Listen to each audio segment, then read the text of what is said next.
Ovom prilikom volio bih da se zahvalim Strahinji Lukiću iz Elephant Videos produkcije. U sklopu objekta nalaze se dva studija, foto i podcast studio. Za više informacija posjetite link u opisu ovog videa.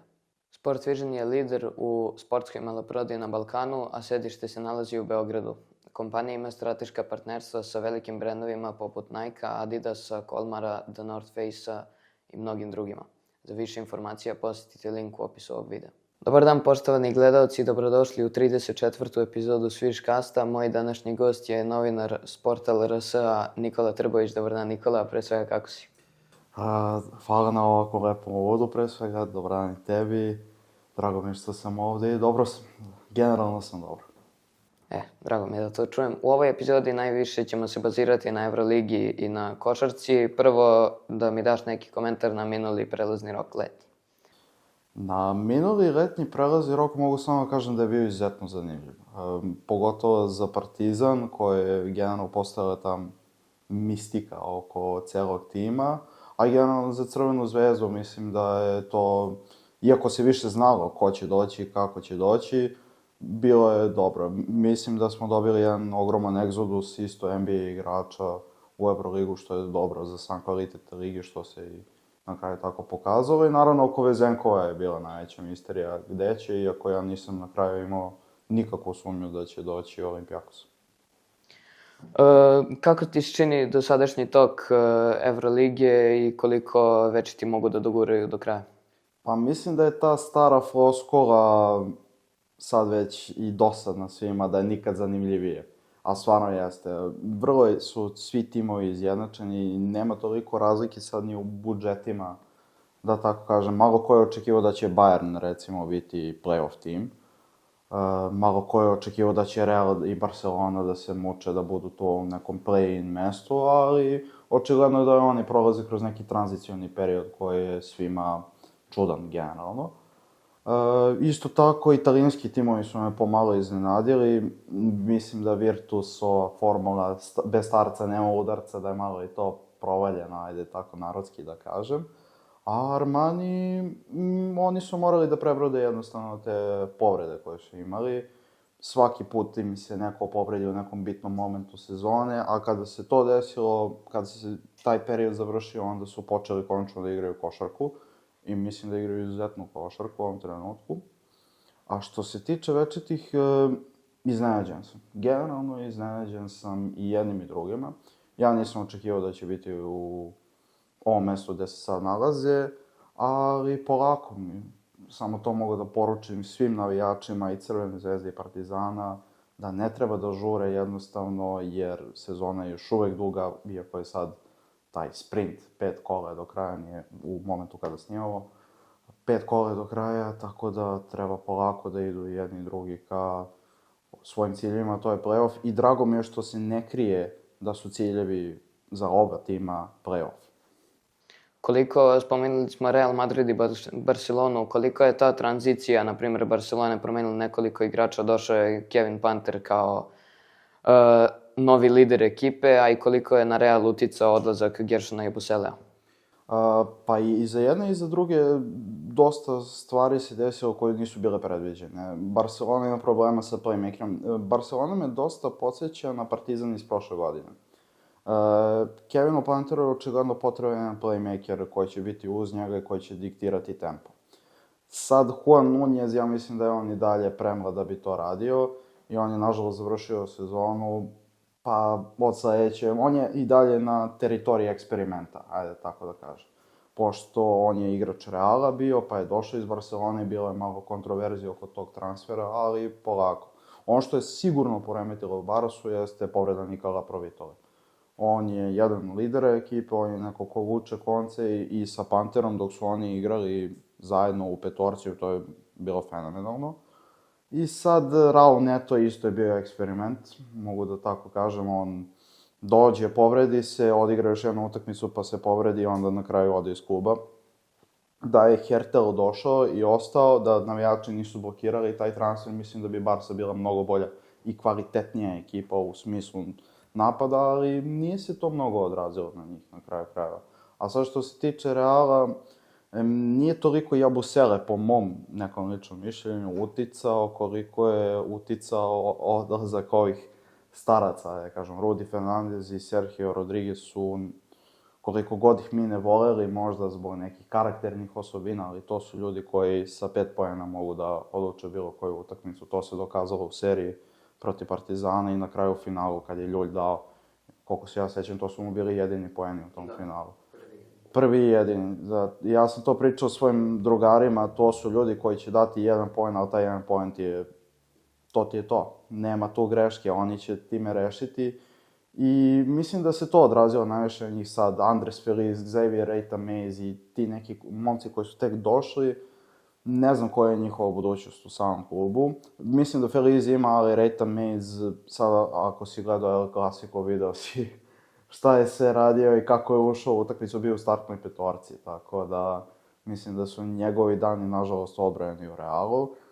Ali Real će se oporaviti to vrlo brzo. Oni su ljudi sa ogromnim ambicijama uvek, sa tim da idu uvek napred, a nema gledanja nazad. Sad, šta će biti dalje, ne znam, ali Real će biti vrlo brzo konkurentan, dok za Barcelonu ne mogu to da tvrdim, jer i oni prolaze kroz tešku finansijsku situaciju.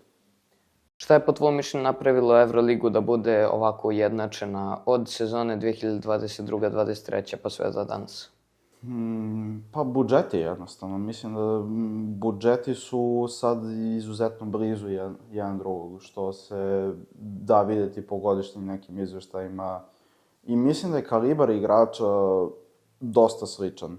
Da svaka ekipa ima po 2-3 kvalitetne igrača. Ne mora sad da to budu, ne znam, ljudi koji će dati 20 poena kao Vezenkov, kao Kendrick Nunn ili tako dalje, ali 2-3 igrača koji mogu da nose ekipu i ovi ostali da budu neka kao supporting cast, ajde, tako da kažem, iskoristim taj izraz. Generalno, ja mislim da su ljudi zadovoljni samim kvalitetom, da im je prijato kada odu da pogledaju neku utakmicu, nebitno da li to bila Alba Asvel. Alba Asvel je bila izuzetno uzbudljiva utakmica. Asvel vodi do kraja i onda Malte Delov da trojku u poslednjoj sekundi i promaši bacanje za pobedu. Recimo, to je zanimljivo, ali opet isto tako mislim da je privlačnost same Evrolige sve bolja i bolja. Jer ne znam da li znaš, ali 30 miliona pregleda na svim društvenim mrežama ima derbi sad. Znači, ljudima je izuzetno privlačno da vide i navijače i kvalitet košarke, koji ne mora sad da bude wow. Ali mislim da je to ključ uspeha Evrolige u ovom momentu, što bolje izlazi na tržište i što ljudi preko bare gledaju. Sad, moje mišljenje za ovo što je napravila Evroligu ovako ujednačeno mi je možda i ulazak Partizana. Zato što je od tad, ako gledamo period pre 2022-2023, više se znalo ko će da bude i član play-offa i ko će da bude član Final Foura. A kad je bio Partizan, videli smo da je mogao čak i da dobije Real, prošle sezone mogao da uđe u play-in i da li to ima isto? Apsolutno, mislim, ne gledam sad, ja mislim da i dalje svako može da dobije svakog.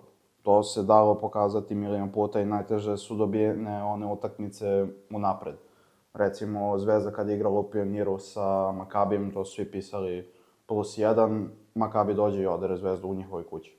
Znaš, to je generalno ta pretpostavka da je svako lako može da pobediš, ja mislim da to ne stoji. A što se tiče Partizana, da, mislim da je Partizan doneo mnogo Evroligi, kao i Zvezda. Mislim, sad ne u smislu play-offa ili kvalitetne košarke i tako dalje, ali derbi je sada, ja mislim, za Evroligu zlatna guska. U svakom smislu. Pregledi na društvenim mrežama, ljudi žele kartu više. Ne znam, sad, Tanasi Antetokounmpo kada je došao na derbi, on je stajao čovjek sa strane, nije ni seo na stolicu, ali hteo je da vidi to, da doživi to. I privlačnost i atraktivnost navijača generalno u Srbiji, ja mislim da to ne, ali opet ta floskula to stvarno nema nigde. I da je to jedna od ključnih stvari koje Evroliga može da plasira ne samo na evropskom tržištu, nego i van Evrope. Da li možeš možda da uporediš NBA i Evroligu u nekim glavnim tačkama? Mislim da je dalje to nebo i zemlja. Na primjer, ja sam sad pričao sa Jalenom Smithom, koji igra trenutno u Bahčešehiru. I Bahčešehir, sportski direktor je Nemanja Bjelica, tamo koji igra u NBA-u, igra u Euroligi i zna kakvi su uslovi tamo i ovde. Pa sad, sa te strane uslova, Nemanja je hteo da to bude, po Jelenovom priznanju, da to bude u stilu NBA. Da svačionice budu vrhunske, da imaju kuvara, da imaju prevoz do dvorane, od dvorane i tako dalje i tako dalje. Da stanovi budu čisti i uredni. Znači, to su neki preduslovi da Euroliga bude wow. Ajde kažem, da bude wow proizvod. I za igrače koji će doći iz Amerike, pošto Amerikancima je najbitnije da oni budu na sigurnom i da imaju dobar stan. Znači, da ne moraju oko toga da brinu. I sad kada se to sve zadesi iz bućka, mislim da je i dalje NBA u ogromnoj prednosti što se tiče toga. Što se tiče navijača i kvaliteta košarke, ja mislim da je Euroliga tu mnogo bolja. To ja mislim da će svako reći ko prati Euroligu i ko prati NBA. Teško je porediti ih na kraju krajeva, jer to su dva sveta različita, ali u svakom smislu.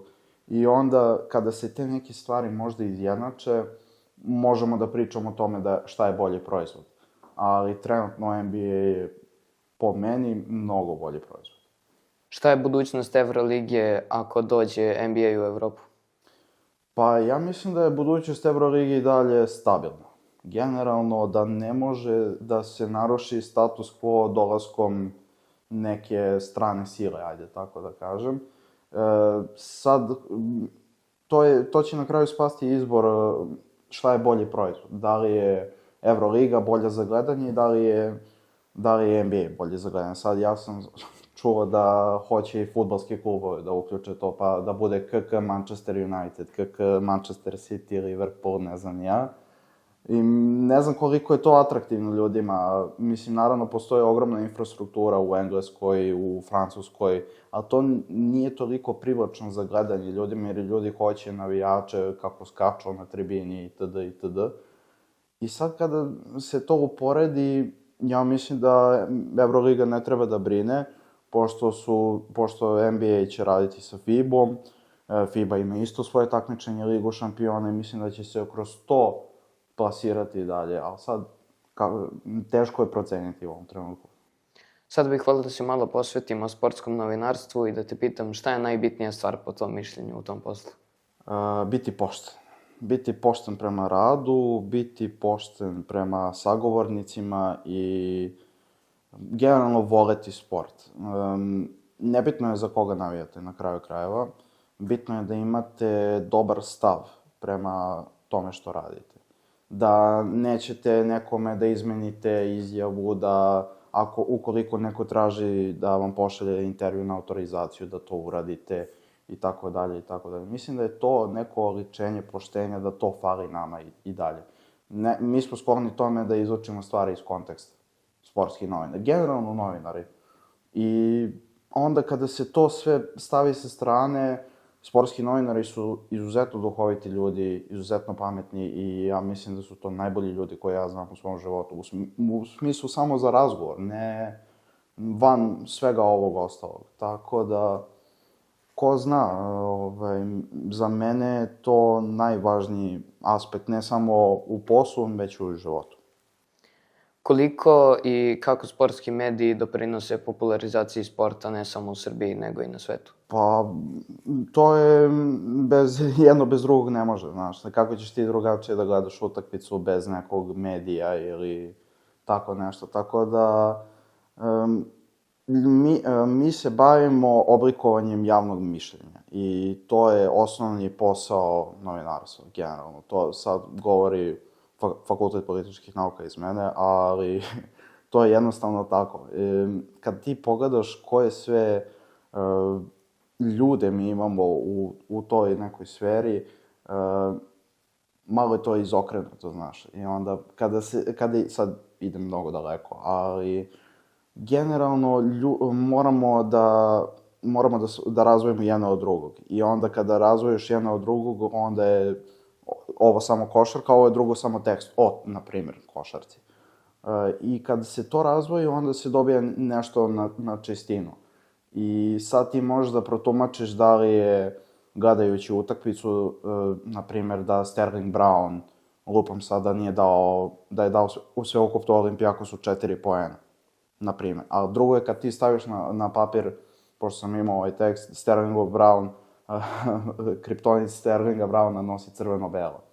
Sad, taj naslov je malo uzbunjujući, ajde tako da kažem, ali realno jeste i objašnjeno je kroz tekst zašto to jeste. A sad ljudi će se uhvatiti za naslov i onda će napisati šta pišete, vi jeste normalni, dao je 20 poena Zvezdi, ali ljudi su impulsivni. I onda kada razvojiš sve to i uđeš u tekst i pročitaš tekst i vidiš da li je možda kvalitetan po tvom nekom sudu, onda je sve ostalo izlazi na čistinu. Kako navijači i podrška sa tribina utiču na rezultate ne samo Partizana i Zvezde, nego i svih evropskih klubova? Pa teško je prosuditi sad o tome. Ja mislim da realno Bayern, koja je jedna od najboljih evroligaških ekipa koja ima domaću publiku, da je pola hale uvijek da li navijači Zvezde, da li navijači Partizana. To će sigurno biti u Minhenu. U slučaju i Pariz? Apsolutno. Znači, ja mislim da se polako razvaja jedno od drugog, da ljudi više nisu toliko uplašeni kad dođu u arenu, kad dođu, ne znam, u Aku ili u Mir prijateljstvo. Znači, taj faktor straha, ja mislim da polako ide, da ljudi spremaju te utakmice sa tim umom. I u tome je stvar, ti kad čuješ 20.000 ljudi u zatvorenom prostoru, nikad nije prijatno. Meni nije prijatno kad sedim dole pored terena. Znači, postoji taj određeni faktor, ali opet mora da se razvoji opet jedno od drugog. Ako dođe, recimo, Nikola Mirotić koji je samo fokusiran na košarku i da 20 poena, to je to. Nema taj faktor straha. Ili ljudi koji su igrali za Partizan i Zvezdu i znaju kako je, oni neće imati problem da igraju. I onda kada se to prenese na ostale u slačionici, velike su šanse da pobede tu utakmicu. Sad bih volio da se posvetimo ABA ligi, Košarkaškoj ligi Srbije i da mi kažeš kako bi iz tvojeg ugla izgledala budućnost ABA lige s obzirom na ideju Karija Pešića da se košarkaške lige svih država da ojačaju i postanu profesionalne. Ne znam sad, jako je teško govoriti o tome, jako je nezahvalno govoriti o tome, jer ABA liga za mene je jedan dobar proizvod koji je iskvaren na kraju krajeva. Izopačen je nekako. I treba nam ja se slažem sa Pešićem u smislu da nam treba jaka baza domaćih igrača koji će ići kroz naše klubove, jer tako ćemo i sačuvati našu košarku. Postoji pretnja, naravno, od koledža koji sad dele NIL ugovore koji njima daješ detetu od 18 godina milione, bukvalno. I sad to treba prvobitno sprečiti. Ovo ostalo, ja mislim da ABA liga i dalje ima neku određenu budućnost dokle god postoji neki priliv novca u nju. Da li to sad kroz Dubaj, što se pokazalo kao vrlo uspešno, Dubaj je pobedio 2 puta Zvezdu, 1 Partizan, 2 evroligaška kluba, to nije uopšte mala stvar. Isto važi i za budućnost, ali budućnost, ja ne znam koje su ambicije njihove i dalje. Stoga mi moramo da sačuvamo kredibilitet te lige, ali šta ona daje, to je jako malo. Zvezda i Partizan su dali po $1 milion da uđu sad u Evroligu. I Zvezda kao šampion ABA ligi, a Partizan kao vice šampion. I to je ogromna razlika u tome. A ja se nadam iskreno da će Zvezda i Partizan dobiti pre svega B licence, jer A licenca je sad domet naučne fantastike.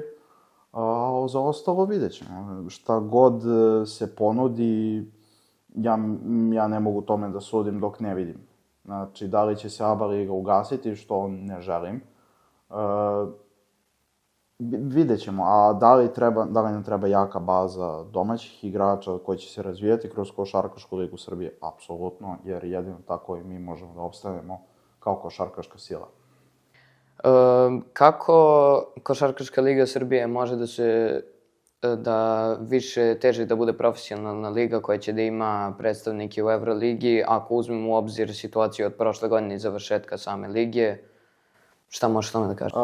Pre svega profesionalizacija, ogroman aspekt toga. Treba da imamo jednu bazu, pre svega gradova koji mogu da proizvedu igrače. To je prva stvar. Da imaš 10 klinaca iz Valjeva, na primjer, iz Vršca i tako dalje. Druga stvar je infrastruktura. Da, u ovom trenutku ja mislim da država Srbija ima 10 funkcionalnih hala koje mogu da ugoste Evroligaše. Otprilike, možda čak i manje od toga. Ili Evrokup utakmice, nebitno je, u velikoj slici stvari mi nemamo hale koje bi mogle da budu dovoljno kvalitetne da ugoste Evroligaše. Recimo, meni je jako draga hala Millennium u Vršcu. Mislim da je to jedna najlepših hala koje je Srbija imala i ona, nažalost, propada. Isto tako, kad ti pogledaš u Beogradu, mi imamo samo 2-3 hale, hala sportova da uključim tu, koje bi mogle eventualno da budu, ali kad ti vidiš Pionir izgleda tmurno, neuređeno, mnogo je tu stvari treba da se renovira i popravi, a to je isto ogroman problem. I arena isto treba da se renovira. Sad, ako bi mi izgradili neku novu halu koju bi koristili Zvezda i Partizan, to ja mislim da ne bi bilo prihvaćeno od javnosti, pogotovo u Beogradu, jer su ljudi navikli da idu u arenu, a i pitanje je gde bi ti stavio tu dvoranu. Nema mnogo prostora u Beogradu, generalno. Sad, što se tiče ovog tog poslednjeg pitanja i završetka, podržavam apsolutno, mislim da je to jedno od najboljih pitanja do sad. Moramo da budemo profesionalni, moramo da budemo dosledni sebi u tim situacijama, da kažemo ljudi ovo ne valja. Ili da kažemo ljudi ovo valja. Znači, te neke stvari i sistem tog takmičenja su meni skroz, ne znam, isprepletani su mi na neki način koji se meni ne sviđa. Srbija, ako sebe zove državom košarke, mora da ima jako domaće prvenstvo, pre svega. Mi to u ovom trenutku nemamo i moramo stavimo prst na čelo i da vidimo gde smo i kako stojimo dalje. Sad bih volio da popričamo o reprezentaciji Srbije u košarci i da šta nas zapravo očekuje na Evropskom prvenstvu narednom, koje se održava na Kipru i na Baltičkim državama. Letonija, Poljska i Finska, tako je. Pa u suštini, meni je ovaj sad sistem odlučivanja prijateljskih zemalja koji će se takmičiti tamo, meni je to neverovatno i nesvakidašnje. Ali dobro, bože moj, šta je tu? Sad daleko je suditi, nije došao žreb, mogućnosti su različite, stvarno. Ali ja bih voleo pre svega da mi igramo u Letoniji. Da ne idemo odatle, da bude tu neka baza i da ne moramo da brinemo, ili u Finskoj, u najgorem mogućem slučaju. Da ne bude to daleko jedno od drugog, da bude ista vremenska zona, da se ne mučimo oko putovanja, prelaska iz hotela u hotel, to stvar, ali dobro, to su sad želje moje. U suštini, ja mislim da je ovo najtalentovanija generacija koju je Srbija imala još od 90-ih, to jest od Jugoslavije. Mislim da smo zreli za zlatnu medalju, posle toliko srebrnih i bronzanih i ne znam da li je svima prekipelo, ali ljudi vole da osvajaju medalje, generalno. Sad šta će biti, ne znam. Ja stvarno mislim da smo mi prvi favorit ukoliko igra Nikola Jokić, ali ako ne igra, isto vidimo sada je povređen. Ja ne mogu ništa njemu da kažem posle 82 utakmice plus play-off, plus olimpijske igre koje su za nama. To je preko 100 utakmica za čovjeka koji ima 100 i nešto kila i 2.11 je, ja mislim da je to njemu previše. Ali isto tako mislim da će igrati, da će se taman na vreme oporaviti i da može da igra u kontinuitetu. To je najbitnije. Sad, ko će biti u ostalih 11 oko njega, Bogdan, to nemam sumnje nikakve. Stefan Jović, nadam se da će se on vratiti isto, jer on je kapiten, kako kažu naši, a da nije kapiten. Sad, ostalo, kogod da dođe, dobrodošao, Aleksa isto, mislim, to su meni nezaustavni delovi reprezentacije, ovo ostalo dogovorit ćemo se, što kažu naši. Ali vidjet ćemo, mislim da Srbija ima ogromne šanse na Eurobasketu, zreli smo za zlatnu medalju, šta bude posle, bit će. Volio bih da mi kažeš nešto o nastavku Evrolige i da mi daš neku predikciju za top 10 prvo, pa onda i Final Four. Zanimljivo pitanje.